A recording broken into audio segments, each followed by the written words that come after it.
Alrighty, so the Naga Serpent. Alright, if you haven't read the most recent chapter of Tokyo Ghoul Re, which is 131, definitely go give it a read and then come back to this video because it will completely make all sense to some degree, right? I'm going to be explaining what the fuck that giant-ass serpent was, right? They called it the Naga Serpent. The Naga Serpent, if Ishida is referencing like this, is actually from Hindu mythology. And to put it simply, it's about a person that turns into a giant fucking snake, right? But I'm going to read off some stuff about this serpent, which is rather interesting to the story and how it actually correlates and foreshadows a lot of different fucking stuff. So let's just jump straight into it. Now, the Naga Serpent, whatever you want to call it, is a snake, if you haven't already guessed, and usually takes shape of a king cobra, right? But what's interesting about this Naga Serpent is some of its more deeper meanings, and like why it appears and what it actually resembles. So first of all, the depiction of the Naga Serpent tends towards the negative. Not a big surprise there. Tokyo Ghoul's quite a dark story, and seeing a massive ass snake can't really mean anything good for the story, so we're going to be seeing a lot more dark shit from here on out. Secondly, the serpent itself is of virulent poison, great prowess, and excess of strength, and ever bent on biting other creatures. Now, this is going to work into what I'm going to construct as like some sort of theory on the go, so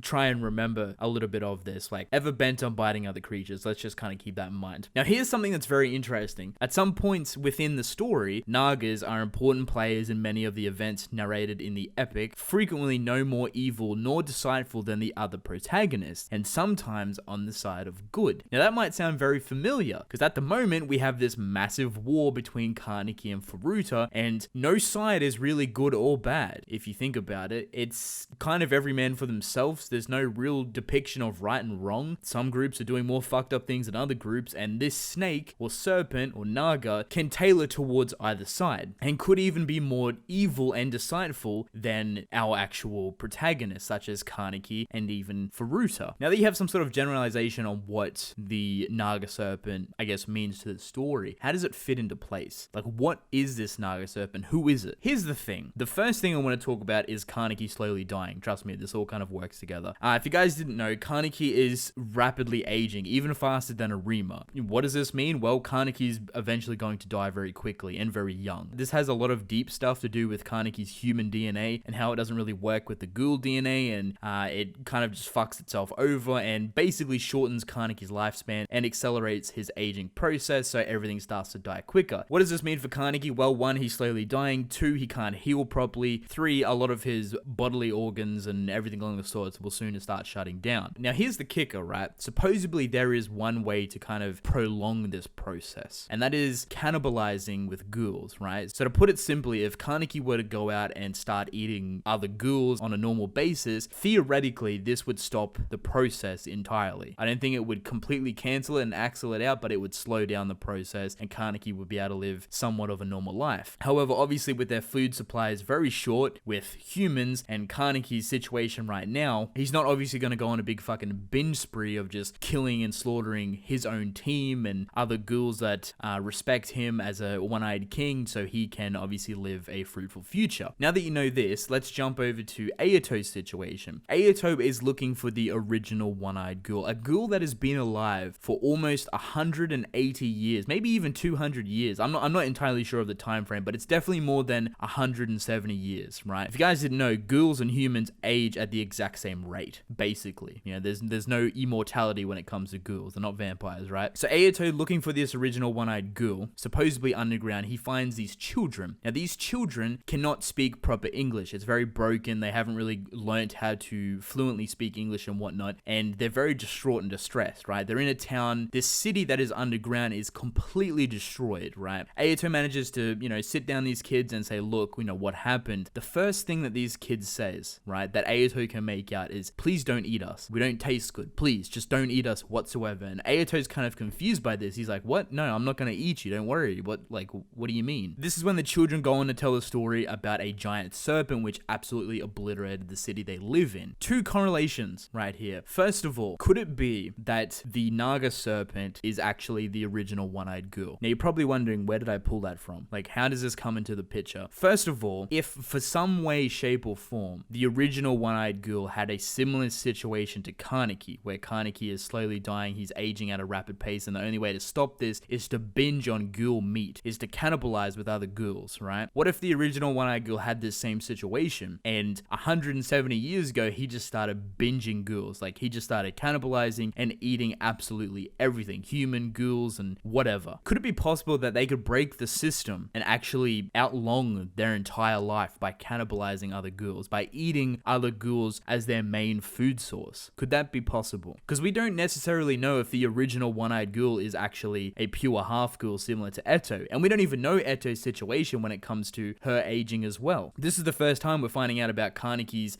human DNA fucking around with his ghoul DNA and it slowly killing him, basically. So the serpent ghoul could be the product of the original one-eyed ghoul over 170 odd years, eating ghouls and cannibalizing so much that he's formed this massive serpent structure, and it is fucking huge. It's literally the size of the town. Like, you'll see it in the thumbnail, it's fucking massive. What if that's the product of eating ghouls for 170 odd years, and he's like stuck in this form to a certain degree, or he's just going around eating ghouls to prolong his own life? What if Kaneki could also do this, in essence, that he could eat ghouls and actually live a very, very long time? Now, another thing, right? Original one-eyed ghoul potentially being this Naga Serpent, eating ghouls to keep himself alive for 170 odd years, manifested into this giant-ass fucking snake. Could this quote-unquote serpent also be considered a dragon, in essence? Now, obviously, when you think of dragon, you think of a winged beast, you know, breathing fire and whatnot, but that's not necessarily the case. A lot of dragons, correct me if I'm wrong, but a dragon is also considered a serpent to a certain degree, is it not? I'm not entirely sure on the whole, like, obviously it's not a fucking snake serpent, but you know what I mean, like a dragon. If I type in like a serpent, it's gonna come up with like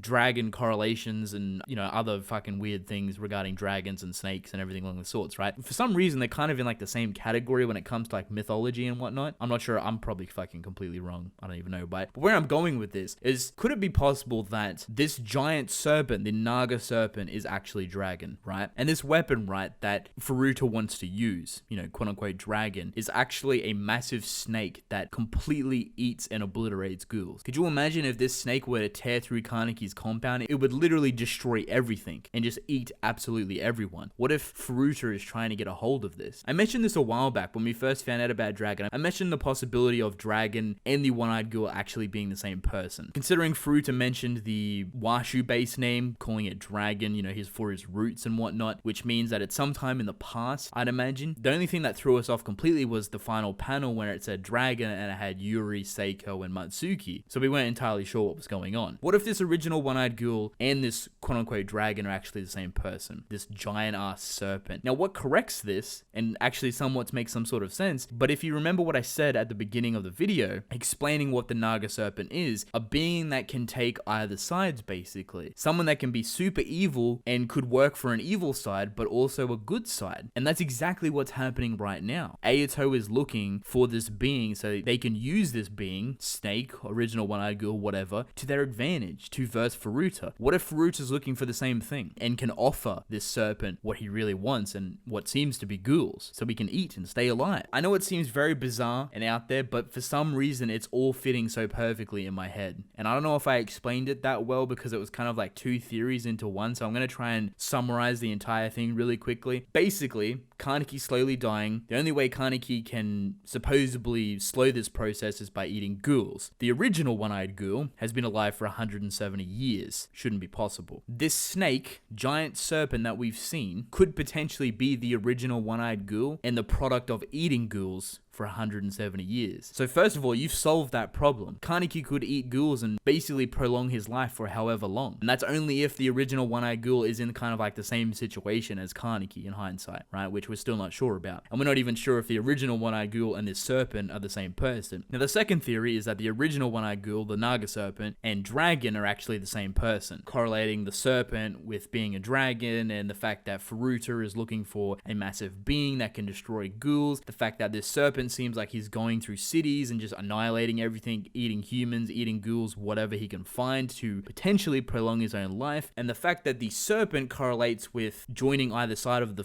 war, either the good side or the bad side, doesn't really matter for the Serpent as long as he gets what he wants. And that's exactly what's happening between Kaneki and Furuta right now. They're both looking for a being that is strong enough to give them the win in this war. I know it seems very bizarre, and I'm sorry if you are very confused, but everything seems to be just connecting right now. It's most likely all entirely wrong, but there's a lot of symbolism, a lot of shit going on in this chapter. Like the Naga Serpent's a very big development. I am super excited for this stuff to kind of get played upon even more. I'm hoping next chapter Aoto comes face to face with the Naga Serpent or the original One-Eyed Girl, whatever it may be, and just see how everything unravels and unfolds. It's gonna be fucking phenomenal. So with that being said, let me know what you think. Do a little bit of research on the Naga Serpent, correct me on some stuff that I'm probably wrong with. Most likely the dragon, referencing the dragon and the snake being like in the same serpent family or whatever. That's probably completely wrong.